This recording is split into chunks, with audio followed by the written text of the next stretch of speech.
Alright, so we got a bit of unboxing, unboxing here, and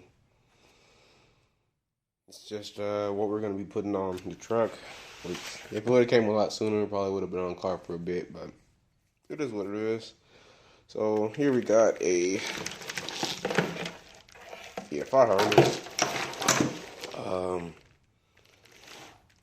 courtesy of EFI stores. This is what I've been working on the past couple of months. Like, I can't blame them on time. They were limited on really just accessibility to parts due to COVID going on. They couldn't get certain connectors, certain wires, other shit for the reasonable price, or it was out. So we have the first small block Ford harness from EFI source, and probably the only one right now at the moment besides their test harness. I don't remember the cost of the harness alone because I forgot to tell them that I had a computer. So same thing, courtesy of them, sent me a brand new computer. Sent me some extra pins, do more pin outs if I have to. But this is pinned out. I believe O2 tachometers on here. O2. I think I told him terminated 2-step for me, but getting that later on. Power. I think one of these is power, and I don't know what the other red is. The red and white one is. So I know the dark red is battery power. I think one of them might be key on power. Oh yeah, fuel pumps in here. But this is your small block Ford guy. All your small block Ford connections are in here from your sorry about that. Forgot the name of this shit. I think it's injected. Can't remember the name, but it bolts right to the firewall. I'll get back to that. No, I believe. Okay, nope. That's the. I believe this is for the distributor, or I don't know which one he set yet for, but I gotta look at it again. Yeah, where we're at. Pretty good layout for the price. I'm just happy I got it in. It came.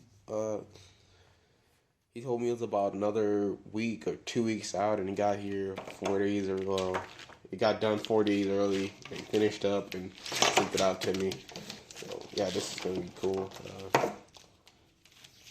Only thing I wish I would have done is told him, hey, I'll spend extra money to get you guys to do this in that I want to say vinyl, the vinyl stuff that you see on some of the harnesses, because this right here I guess I mean it being new, I'm not gonna have problems out of it, but hopefully yeah, I wish I would have called him and let him know that's what I wanted. But yeah, this is a quick look at what we're going to be doing. So right now we're in the process of pulling the motor.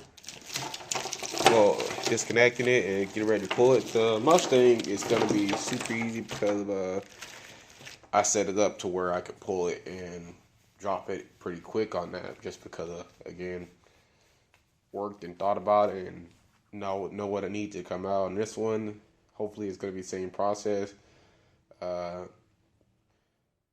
In and out would be the best. The only thing that seems like it's going to be a problem is my turbo kit fitment, which is too much of a bad deal. But lucky enough, we bought a TIG welder and we have the equipment here to weld it. We got stainless steel, 308 1/16 and 308 1/8.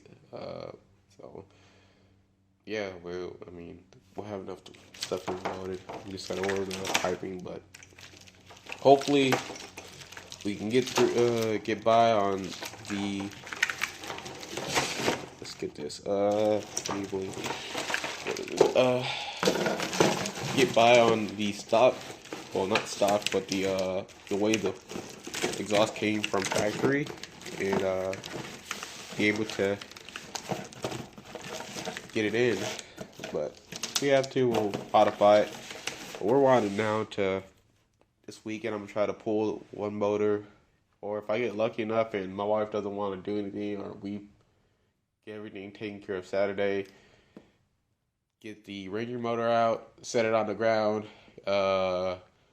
hopefully Saturday, and then get same process like the Mustang, get the test block out the room / new build, and go ahead and slap the adapter plates on there, slide it in there, see where it sits, see where I need to knock back, do all my clearancing before I get the motor in there, like unlike last time, and get it taken care of. But till then, see you in the next video.